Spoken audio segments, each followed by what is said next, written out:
दोस्तों, आप सभी अपनों को संध्याकालीन वंदन और अभिनंदन। साथियों, जैसा कि आपको पता है कि आपका कोई भी एग्जाम हो, राज्य स्तरीय परीक्षा हो, केंद्र स्तरीय परीक्षा हो, इन परीक्षाओं में यूपी जीके अच्छा खासा आ रहा है। आपका आरओ एआरओ का एग्जाम लगा हुआ है।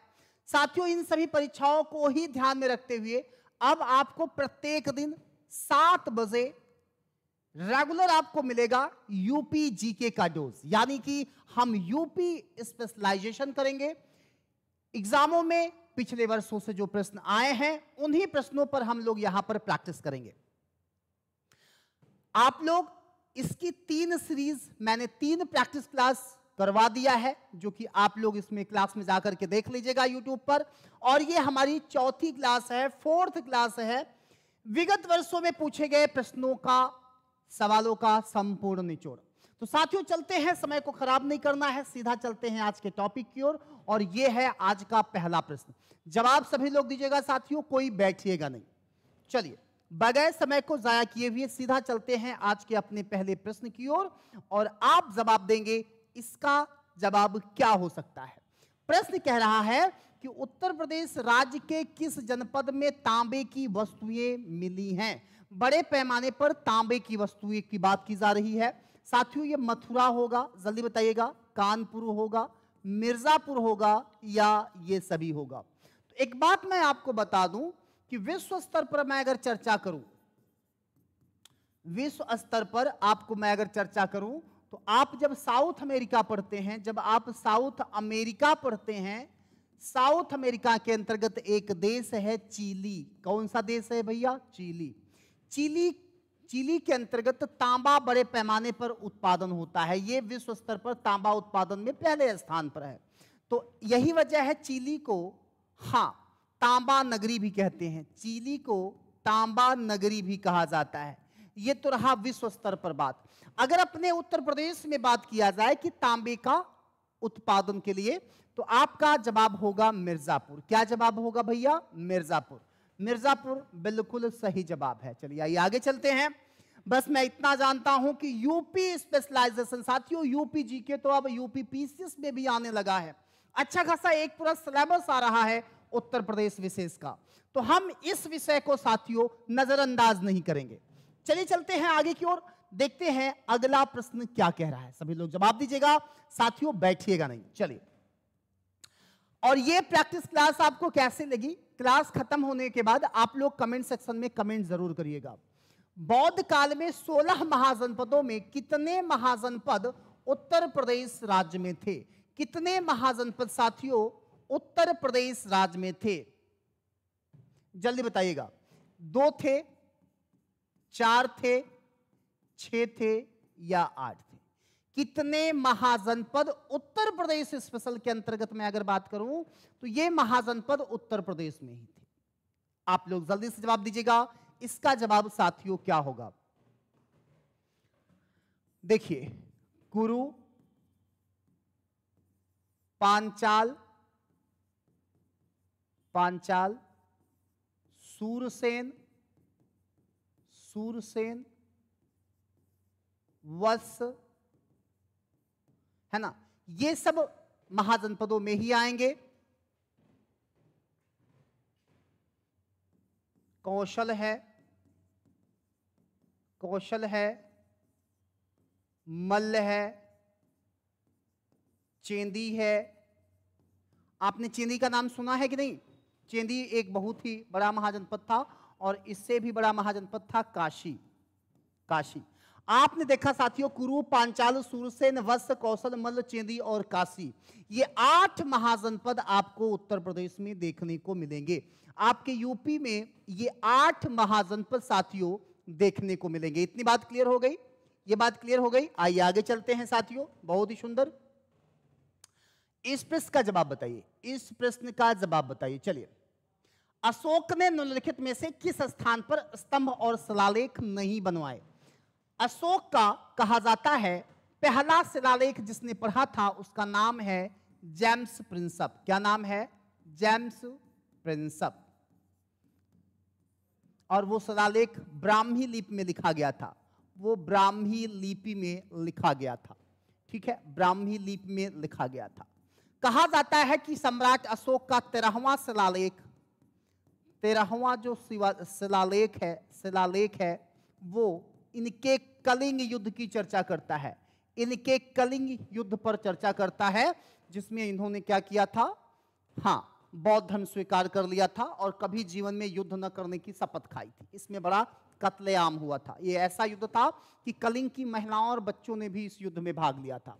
सम्राट अशोक ने किस स्थान पर एक भी अभिलेख नहीं बनवाए या शिलालेख नहीं बनवाए? तो साथियों, सारनाथ मेरठ का इसमें बनवाया, सारनाथ और मेरठ, सारनाथ में भी बनवाया, मेरठ में भी बनवाया है, कौशांबी में भी मिलता है, इलाहाबाद में भी, कालपी और शंकिंसा में मिलता है।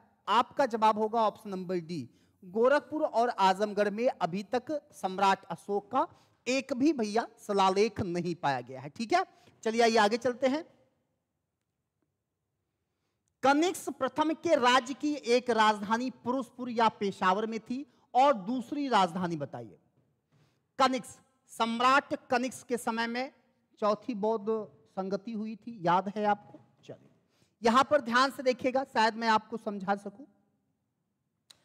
चौथा पॉइंट कह रहा है कि सम्राट कनिष्क के राज्य की एक राजधानी पुरुषपुर या पेशावर थी, तो दूसरी राजधानी कहां थी? अयोध्या थी, मथुरा थी, मेरठ थी या प्रयागराज थी?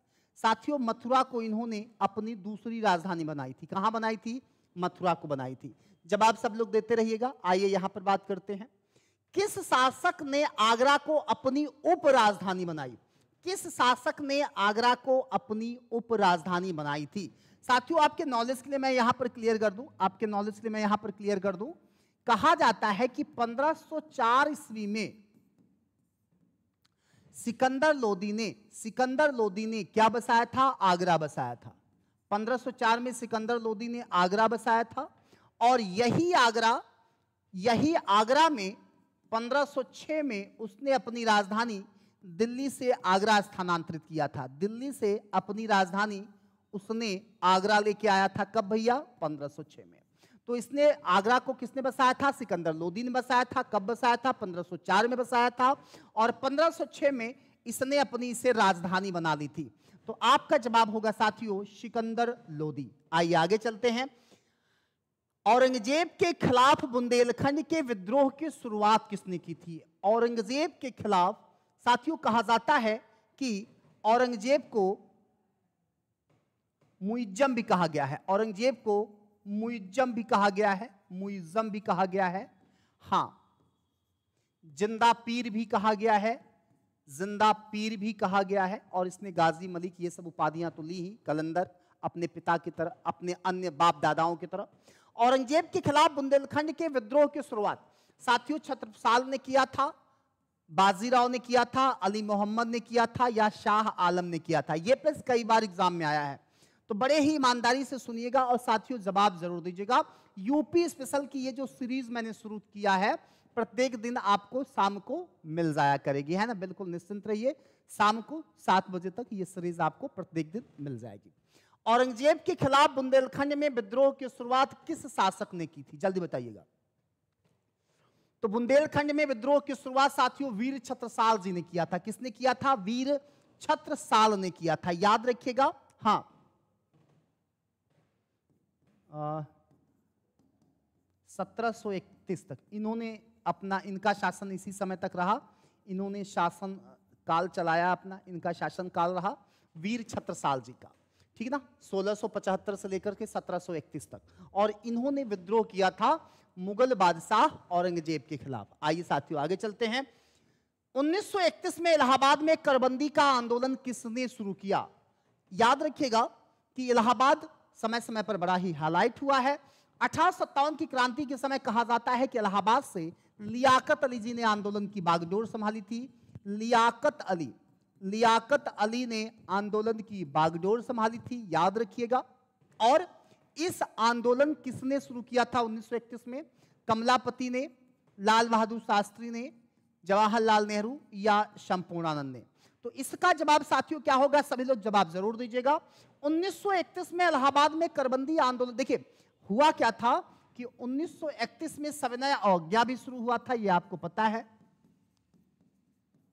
सविनय अवज्ञा आंदोलन भी शुरू हुआ था। सविनय अवज्ञा आंदोलन भी 1931 में ही हुआ था, यह आपको पता है। तो इस आंदोलन को बड़ा बल मिला था करबंदी आंदोलन के परिणाम स्वरूप। करबंदी आंदोलन ने सविनय अवज्ञा आंदोलन में जान फूंक दी थी और इसकी शुरुआत इलाहाबाद में पंडित जवाहरलाल नेहरू ने किया था। किसने किया था साथियों? पंडित जवाहरलाल नेहरू ने किया था। आइए आगे चलते हैं। उत्तर प्रदेश में विरोधी दल के नेता को किसने समकक्ष सुविधाएं प्राप्त होती हैं? किसके समकक्ष? बहुत ही सुंदर प्रश्न है, सभी लोग बताइएगा। उत्तर प्रदेश की पॉलिटिक्स से यह प्रश्न है, उत्तर प्रदेश की राजनीति से।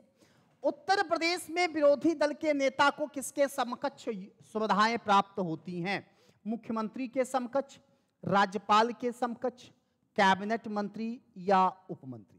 किसके समकक्ष सुविधाएं प्राप्त होती हैं?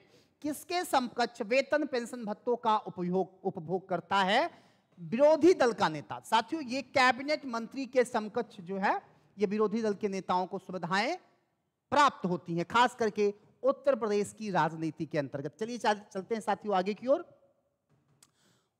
उत्तर प्रदेश राज्य में विधान परिषद के प्रथम सभापति बताइए। उत्तर प्रदेश राज्य में विधान परिषद के, हाँ,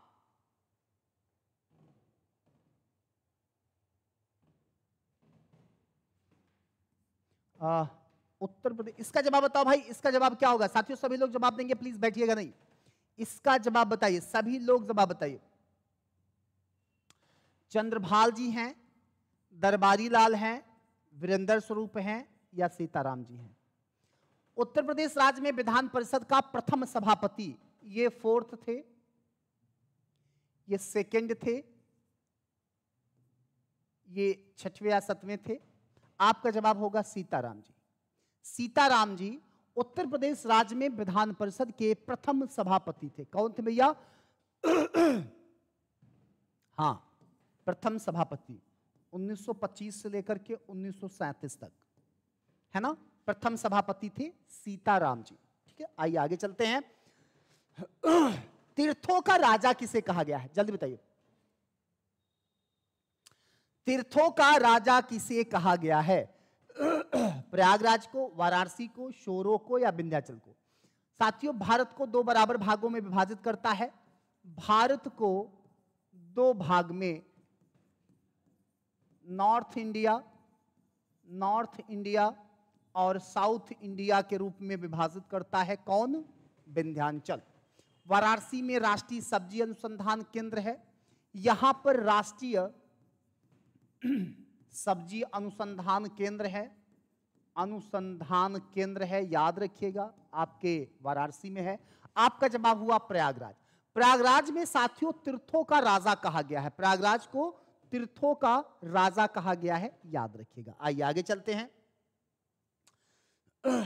उत्तर प्रदेश राज्य का स्थापना दिवस कब मनाया जाता है? सभी लोग जवाब दीजिएगा, प्लीज बैठिएगा नहीं। प्रश्न कह रहा है कि उत्तर प्रदेश राज्य का स्थापना दिवस कब मनाया जाता है। मैं आपको यहां पर एक बात क्लियर कर दूं कि उत्तर प्रदेश के कई नाम रहे हैं। इसे साथियों ब्रह्मर्षि प्रांत भी कहा गया है। इसे ब्रह्मर्षि प्रांत भी कहा गया है। इसे अवध प्रांत भी कहा गया। इसे संयुक्त प्रांत भी कहा गया। और यही संयुक्त प्रांत आगे चल करके उत्तर प्रदेश के नाम से जाना गया। उत्तर प्रदेश के नाम से साथियों जाना गया। अब यहां पर थोड़ा सा समझिएगा,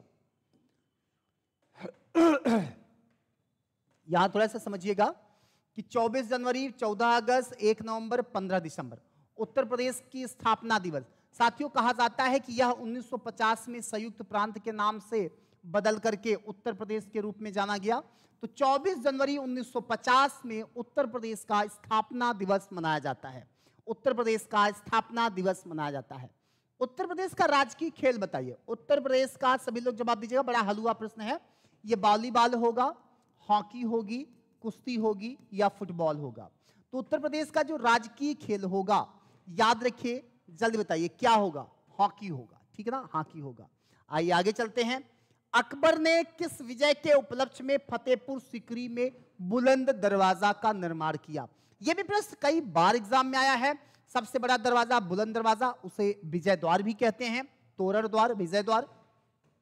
साथियों सभी लोग ईमानदारी से जवाब दीजिएगा, प्लीज बैठिएगा नहीं। ये प्रश्न काफी शानदार है, इस प्रश्न को थोड़ा सा ध्यान से देखिएगा। जैसा कि मैं आपको बता दूं, आपको अब ये यूपी जीके की क्लास प्रत्येक दिन मिलेगी। आपका आरओ का एग्जाम लगा हुआ है, पीसीएस में भी यूपी स्पेशल का एक अलग से पूरा पेपर, एक अलग पूरा पेपर हो रहा है, मतलब एक पूरा सिलेबस है यूपी जीके का भाई।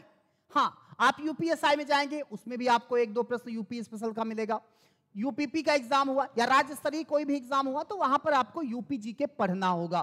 तो साथियों बिल्कुल ईमानदारी से पढ़िएगा।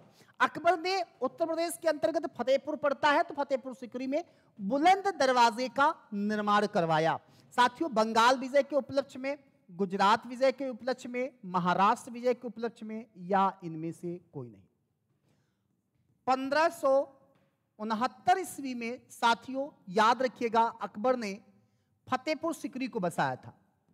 फतेहपुर सीकरी को इसने बसाया था। फतेहपुर सीकरी को किसने बसाया था? अकबर ने। कब बसाया था? 1569 में। इतनी बात क्लियर हो गई?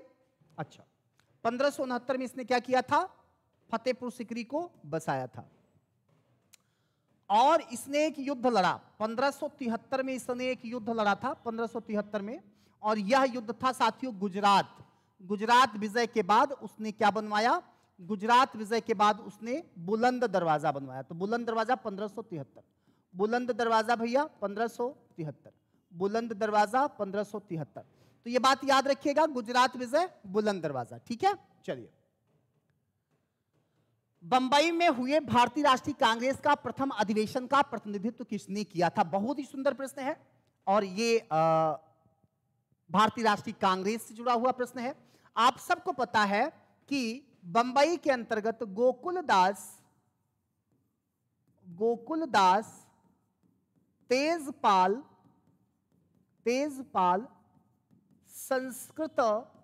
संस्कृत महाविद्यालय में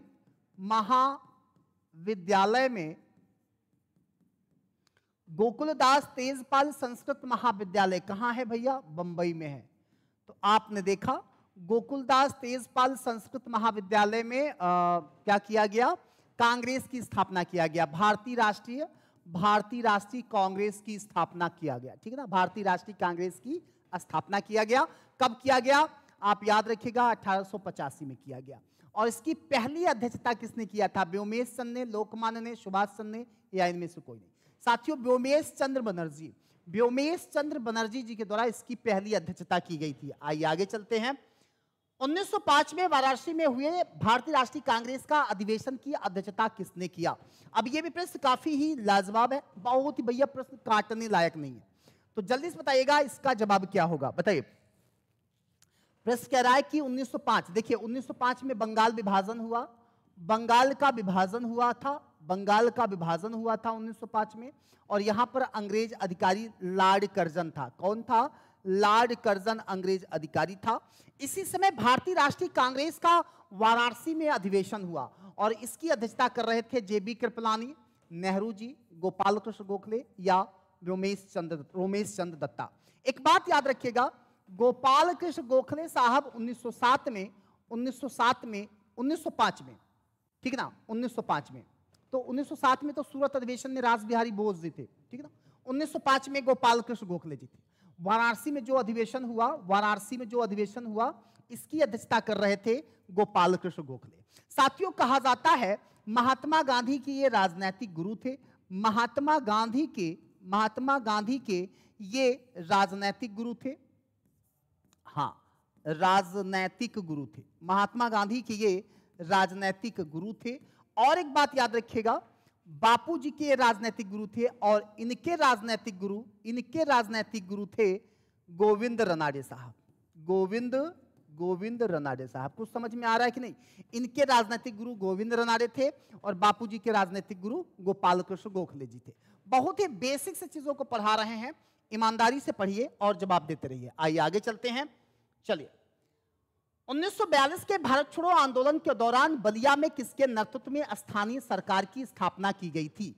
बलिया में स्थानीय सरकार की स्थापना। साथियों, उत्तर प्रदेश की अगर मैं बात करूं तो आपके उत्तर प्रदेश का अंतिम पूर्वी बिंदु बलिया ही है। इसके दक्षिण में सोनभद्र है, पश्चिम में शामली है, हाँ, शामली है, और याद रखिएगा यूपी के नॉर्थ में सहारनपुर है, सहारनपुर है। यानी कि उत्तर में सहारनपुर, दक्षिण में सोनभद्र, पूर्व में बलिया और शामली अंतिम पश्चिमोत्तर पश्चिम का छोर है। ये 4 बिंदुओं को याद रखिएगा। अब कहा जा रहा है कि 1942 में भारत छोड़ो आंदोलन हुआ, बापूजी ने इसे बंबई से शुरू किया था, इसे बंबई से शुरू किया था, और यहां नारा दिया गया था करो या मरो, करो या मरो का नारा, डू एंड डाई का नारा इसी आंदोलन में दिया गया था, ठीक है ना। 8 अगस्त 1942 याद रखिएगा, 8 अगस्त 1942 भारत छोड़ो आंदोलन। कहा जा रहा है कि किसके नेतृत्व में स्थानीय सरकार की बनाई गई थी? बलिया के अंतर्गत चित्तू पांडे क्रांतिकारी थे, इन्हीं की अगुवाई में बलिया के अंतर्गत एक स्थानीय सरकार का घोषणा कर दिया गया था, चित्तू पांडे जी की अगुवाई में। आइए आगे चलते हैं। संविधान का कौन सा अनुच्छेद उत्तर प्रदेश में राज्यपाल की राज्यपाल की नियुक्ति को स्पष्ट करता? बहुत ही सुंदर प्रश्न है। हर राज्यों का एक राज्यपाल होगा, 2 या 2 से अधिक राज्यों का एक राज्यपाल होगा, यह अनुच्छेदों में बताया गया है। तो हम आपको यहां पर क्लियर कर दें एक बात, हम यहां पर एक बात आपको क्लियर कर दें, ध्यान से सुनिएगा। देखिए, राज्यपाल की नियुक्ति को स्पष्ट करता है 144, 149, 153 या 157। ये सभी अनुच्छेद राज्यों से संबंधित हैं। अच्छा नहीं भैया, सुनिए ध्यान से। अगर मैं बात करूं 149 की, तो यह नियंत्रक महालेखा परीक्षक की बात करता है। यह नियंत्रक 148 से 151 तक ना, यह नियंत्रक महालेखा परीक्षक की बात करता है, महालेखा परीक्षक की बात करता है, पहली चीज। 144 में कहा गया है, भारतीय संविधान का अनुच्छेद 144 में कहा गया है, सुप्रीम कोर्ट को सहायता और सहयोग के लिए सभी कोर्ट और सरकारी वर्ग हर संभव मदद के लिए तैयार रहेंगे। सुप्रीम कोर्ट को सहायता देंगे, अनुच्छेद 144 के अंतर्गत कहा गया है कि जो सरकारी यूनिट है या फिर जो निचली अदालतें हैं वो हमेशा सुप्रीम कोर्ट के सहयोग के लिए तत्पर होंगी। चलिए, 153 में क्या कहा गया है? इसमें कहा गया है प्रत्येक राज्यों का एक राज्यपाल होगा। हां, अनुच्छेद 153, और फिर उसके बाद क्या कहा गया है? अनुच्छेद 153 के बाद क्या कहा गया है भैया, जल्दी बताइए। इसमें यही कहा गया है, एक राज्य का एक या 2 या 2 से अधिक राज्यों का एक राज्यपाल होगा। यह भी बात इसी में कही गई है। प्रत्येक राज्य में राज्यपाल होगा, और राज्यपाल की नियुक्ति को स्पष्ट करता है 157। अनुच्छेद 157 जो है वो राज्यपालों के नियुक्ति का प्रावधान करता है। आइए आगे चलते हैं। चलिए, उत्तर प्रदेश में खाद्य पार्क की स्थापना कहां की गई है? उत्तर प्रदेश में खाद्य पार्क की स्थापना कहां की गई है? चलिए, मेरठ में की गई है, गाजियाबाद में की गई है, नोएडा में की गई है या लखनऊ में की गई है? उत्तर प्रदेश में खाद्य पार्क की स्थापना साथियों नोएडा में की गई है। कहां की गई है? नोएडा में की गई है। आइए आगे चलते हैं। प्रदेश में सर्वाधिक चावल उत्पादक जिला बताइए। उत्तर प्रदेश के अंतर्गत सर्वाधिक चावल उत्पादक जिला बताइए। चलिए बताओ भैया, सर्वाधिक चावल उत्पादक जिला। देखिए, मैं आपको यहां पर एक बात क्लियर कर दूं कि अगर आपसे कहा जाए अंतरराष्ट्रीय, ध्यान से सुनिएगा, अंतरराष्ट्रीय चावल अनुसंधान केंद्र,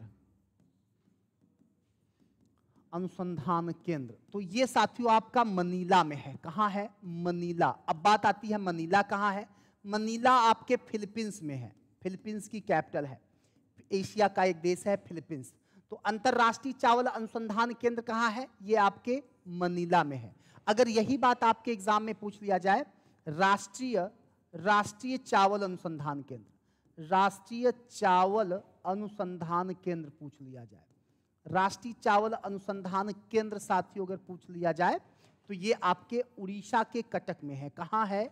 उड़ीसा के कटक में राष्ट्रीय चावल अनुसंधान केंद्र है। अब पूछा जा रहा है कि चावल उत्पादक, देखिए झांसी है, वाराणसी है, शाहजहांपुर है, बागपत है। हालांकि मैं आपको यहां पर क्लियर कर दूं कि उत्तर प्रदेश का आप देखेंगे जो चंदौली जिला है, कौन? चंदौली बनारसी के आगे लगता है, वाराणसी के आगे लगता है चंदौली। तो चंदौली को हालांकि धान का कटोरा कहा जाता है या चावल का कटोरा। चंदौली को बेटा याद रखना, इसे हम चावल का कटोरा कहते हैं, चावल का कटोरा कहते हैं चंदौली को। लेकिन क्योंकि अब चंदौली इसमें नहीं दिख रहा है तो आप शाहजहांपुर को लगाएंगे। किसको टिक लगाएंगे? शाहजहांपुर उत्तर प्रदेश में चावल उत्पादक क्षेत्रों में देखा जाता है। तो याद रखिएगा, चावल उत्पादक जिलों के अंतर्गत आप लगाएंगे शाहजहांपुर। आइए साथियों आगे चलते हैं। उत्तर प्रदेश में सबसे अधिक जौ का उत्पादन कहां हो रहा है? उत्तर प्रदेश में सबसे अधिक जौ का उत्पादन साथियों कहां हो रहा है? जल्दी बताइए। जौ का सर्वाधिक उत्पादन सोनभद्र में है, खीरी में है, बहराइच में है या फिरोजाबाद? साथियों एक बात याद रखिएगा, एक बात याद रखिएगा, फिरोजाबाद को सुहाग नगरी भी कहते हैं, इसे सुहाग नगरी भी कहते हैं, फिरोजाबाद को सुहाग नगरी या चूड़ी का उत्पादन, चूड़ी का उत्पादन जो है बड़े पैमाने पर यहां आपको देखने को मिलेगा, ठीक है ना। हाँ, सोनभद्र में आपको याद होना चाहिए कि उत्तर प्रदेश का सर्वाधिक कोयला उत्पादन, उत्तर प्रदेश का सर्वाधिक कोयला उत्पादन कहां होता है बेटा? सोनभद्र में। सोनभद्र में वो एक जगह है सिंगरौली, वो है सिंगरौली, सिंगरौली उत्तर प्रदेश का सोनभद्र में पड़ेगा। और वो आप याद रखें, वो एमपी यूपी का बॉर्डर समझिए एक तरीके से। तो सिंगरौली कोल माइंस जो है वो उत्तर प्रदेश का सबसे ज्यादा कोयले का उत्पादन करता है। अच्छा, आपका जवाब होगा खीरी, आपका जवाब होगा साथियों खीरी, जौ के लिए देखा जाता है। आइए आगे चलते हैं। उत्तर प्रदेश के कितने प्रतिशत भूभाग पर कृषि की जाती है?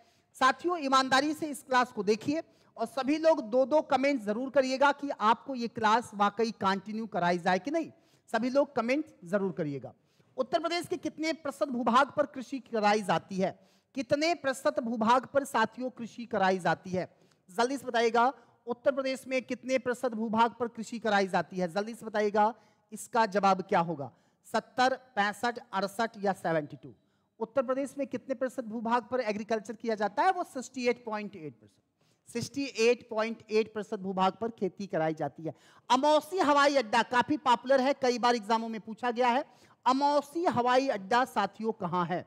अमौसी हवाई अड्डा कहां है? जल्दी बताइए। ये वाराणसी में है, आगरा में है, इलाहाबाद में है या लखनऊ में है? अमौसी हवाई अड्डा।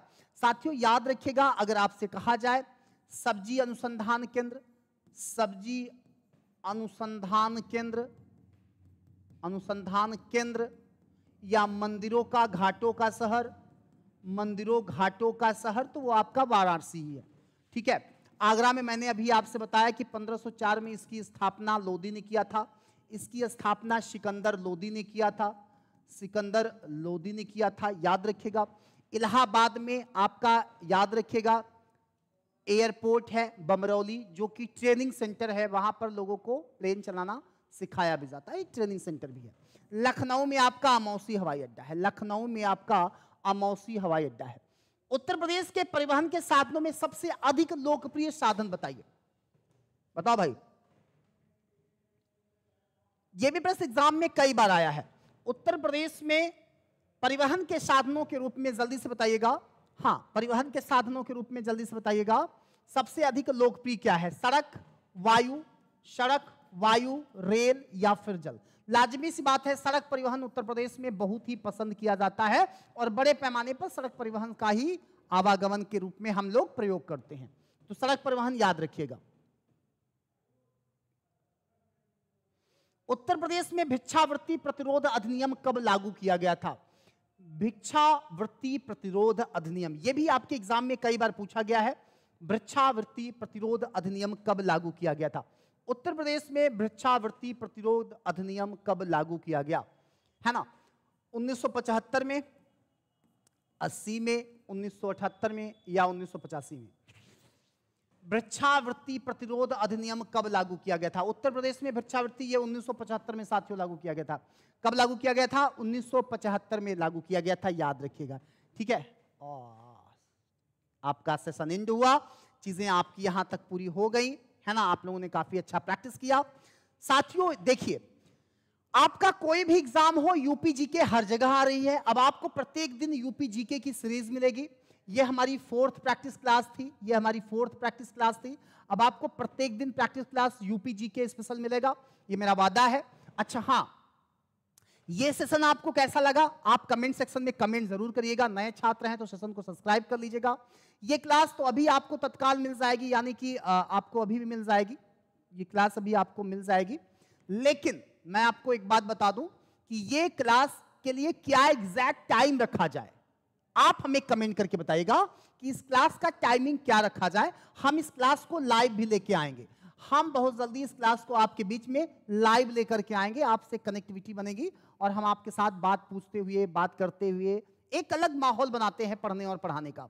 साथियों, यहां आपसे जुड़ने का उद्देश्य सिर्फ यही है कि आपको 100% अपना कैसे कैसे दिया जाए, कैसे आपके एग्जाम के लिए मेहनत की जाए और आप पेपरों में ज्यादा से ज्यादा अच्छा करके आइए। आप किसी भी एग्जाम में जाएंगे यूपी जीके पूछा जाता है, आपके पीसेस में मैंने बताया यूपी पीसेस में यूपी जीके का पूरा अच्छा खासा सिलेबस ही है। आरओ जो लगा हुआ है उसमें भी यूपी जीके आएगा। तो साथियों, ये क्लास अब आपको रेगुलर मिलेगी, ठीक है, ये क्लास अब आपको रेगुलर मिलेगी। हम प्लान कर रहे हैं कि संध्याकालीन 7 बजे ये क्लास आपको मिल जाया करेगी, ठीक है। तो आज के लिए बस इतना ही। जय हिंद, जय भारत, धन्यवाद।